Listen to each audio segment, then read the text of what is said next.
Hey guys, how are we? Hope you're well. Well, beautiful day here in Athens. It's still a little bit cold. It's about 16 degrees. Well, not at the moment, but later on today it will be. Better than the 4 to 5 degrees yesterday, and miserable, overcast drizzle. So things are looking good here at the moment. We're really looking at some good weather in the next week or so. As of tomorrow, it'll be about 21 degrees, so it's actually quite nice. So just in time for us to leave, eh? And our property should settle next week. I know I've been saying it's going to be next week, and it just seems to be dragging on. If you're buying property in Athens, expect that because, well, Greece as a whole, there's lots of rigmarole and different government bureaucracy here. And, we paid lawyers to sort out certain documents previously, and they never did that. And so you got to be very cautious about who you get to do the work. And there are some lawyers that are better than others. So certainly watch that, trust me.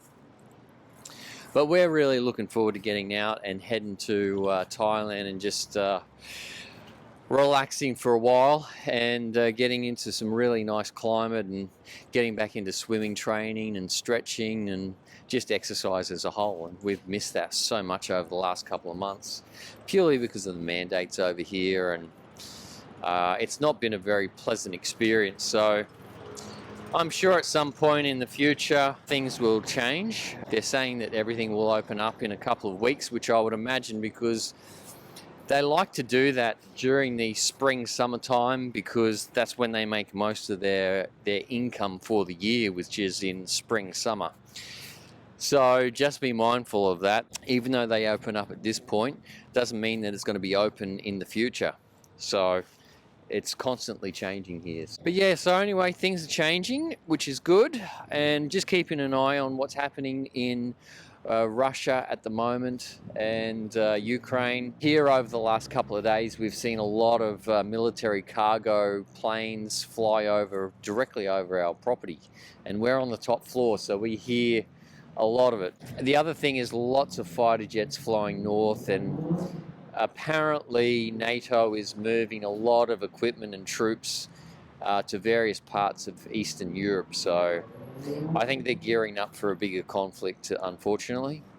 So hopefully we can get out of here before that. If you're in Europe and you haven't made plans or haven't started thinking about leaving, I suggest that you do that, because I think you will find that this will sort of broaden very quickly, and it could happen in an instant.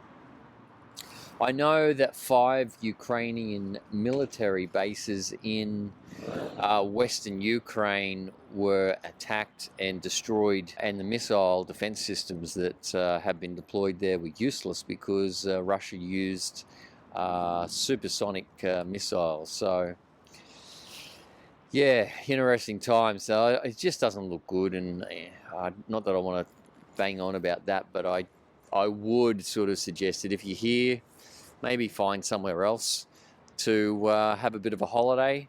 I know, like us, there's a lot of places in Southeast Asia, and look, even with China, that could turn south very quickly.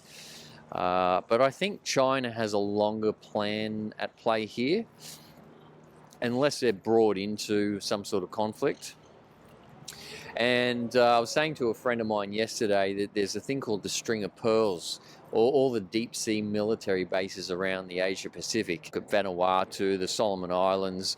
I did see that there's a scandal in the Solomons at the moment because the Chinese had smuggled into the Solomons like dummy military equipment, like machine guns, etc., to train the Solomon police, which, basically the Chinese are trying to integrate all of those regional powers into their power base.